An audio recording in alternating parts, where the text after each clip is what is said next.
నేను ప్రతిరోజు ఎక్కడికి పోయినా ఆడబిడ్డలకు పెళ్లిళ్లు చేయాలంటే ఆస్తులు అమ్మే పరిస్థితి. అప్పుడు ఆలోచించి నేను ఉద్యోగాల్లో కాలేజీల్లో రిజర్వేషన్లు పెట్టాను. ఆడబిడ్డలు ఐటీ చదువుకున్నారు, నన్ను కొంతమంది వ్యతిరేకించారు. మీరు రిజర్వేషన్లు పెడితే 50% కంటే ఆడబిడ్డలు ఎక్కువగా సీట్లు వస్తున్నాయి, ఉద్యోగాలు వస్తున్నాయి. మా పరిస్థితి ఏంటంటే ఇంతవరకు మగపిల్లలు బాగానే పైకొచ్చారు, కొన్ని రోజులు ఆడబిడ్డలకు ఇస్తాననే ఉద్దేశంతో నేను ముందుకు పోయా. ఈ రోజు చెప్తున్నా, ఒక చర్య, ఆడబిడ్డలు బాగా చదువుకుని ఐటీలో బ్రహ్మాండంగా ముందుకు పోయారు. మగ పిల్లల కంటే ఎక్కువ ఆదాయం మా ఆడబిడ్డలు సంపాదిస్తున్నారంటే అది మీకుండే తెలివితేటలు, మీ పట్టుదల.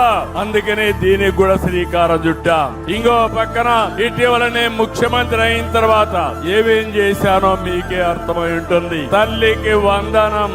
ఎంతమంది బిడ్డలుంటే అంతమందికి 15,000 రూపాయలు ఇచ్చి తల్లిని గౌరవించిన పార్టీ ఎన్డీఏ. మొన్నటి వరకు మీరు ఒకసారి చూస్తే ఆర్టీసీ బస్సుల్లో తిరిగే వాళ్ళు కాదు మా ఆడబిడ్డలు, ఆటోల్లో తిరిగే వాళ్ళు. యాక్సిడెంట్లు అయ్యేటివి, భద్రత లేకుండా ఉండేది. ఈ రోజు నేను స్త్రీ శక్తి కింద మా ఆడబిడ్డ ఎక్కడికి పోవాలన్నా గౌరవప్రదంగా మిమ్మల్ని నడిపించే పరిస్థితికి వచ్చాను. ఎన్నికల ముందు చెప్పాను ఒక మాట, చంద్రన్నే మీ డ్రైవర్, ఆర్టీసీ డ్రైవర్, సురక్షితమైన ప్రయాణానికి నేను నాంది పలకతానని చెప్పి చేసి చూపించాం. ఇప్పటికి మీరు చూస్తే 50 కోట్ల మంది ప్రయాణం చేశారు.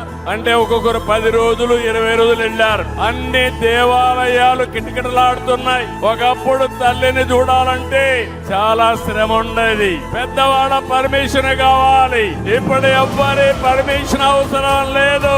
మీకు ఎప్పుడు చూడాలనిపిస్తే అప్పుడు నేరుగా పోయి మీ పాపను గాని మీ తల్లిని గాని చూసించే పరిస్థితి ఏర్పాటు చేసింది ఎన్డీఏ ప్రభుత్వం. అవునంటే గట్టిగా చప్పట్లు కొట్టి అభినందించండి.